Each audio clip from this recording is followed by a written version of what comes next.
లోని నల్లకుంట చెరువు పూర్తిగా పాడైపోవడంతో గ్రామస్తులు ఆవేదన వ్యక్తం చేశారు. గత 10 ఏళ్లుగా చెరువు మరమ్మతుల అంశంపై అధికారులు నిర్లక్ష్యం వహిస్తున్నారని మండిపడ్డారు.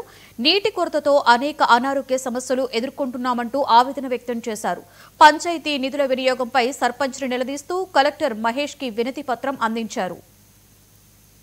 రామకృష్ణ 2019 ఎలక్షన్లో పంచాయతీ ఎలక్షన్లో సర్పంచ్ అభ్యర్థిగా నేను పోటీ చేసి అతి తక్కువ ఓట్లతో నేను ఓడిపోవడం జరిగింది. నా పైన సాధన వెంకటరావు గారు సర్పంచ్గా పోటీ నెగ్గడం జరిగింది.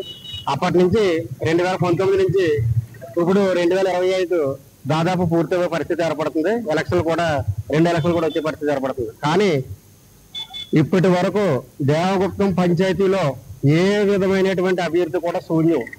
ఎందుకంటే దేవగుప్తం కనీసం అవసరాలు అనేటువంటి చుట్టుపక్కల ఉన్నటువంటి చెరువులు, దానికి కనీసం ఒక శుభ్రత కానీ, కనీసం చెరువులు డెవలప్మెంట్ కానీ, దాని యొక్క పారిశుద్ధ్యంగా ఒక బ్లీచింగ్ చల్లటం కానీ, దాన్ని క్లీన్ చేయటం కానీ, ఆ గురపడక క్లీన్ చేయటం కానీ ఏ విధమైనటువంటి ఆ అభివృద్ధి అన్నది చాలా దారుణమైన పరిస్థితిలో ఉంది.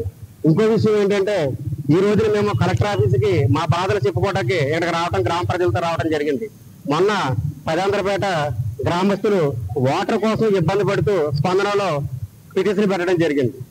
ఇప్పుడు వరకు దేవగుప్తం పంచాయతీలో 3-4 సెక్రటరీలు మారారు. కానీ ఇప్పుడు వరకు 15 ఫైనాన్స్ నిధులు ఇప్పుడు వరకు ఈ యొక్క చెరువులకి కానీ, ఇంకొక దౌర్భాగ్య పరిస్థితి ఏంటంటే, ఎవరైనా కనుక చనిపోతే శ్మశానాలు కూడా ఈ రోజున చాలా దారుణమైన పరిస్థితులు ఉన్నాయని ఈ రోజున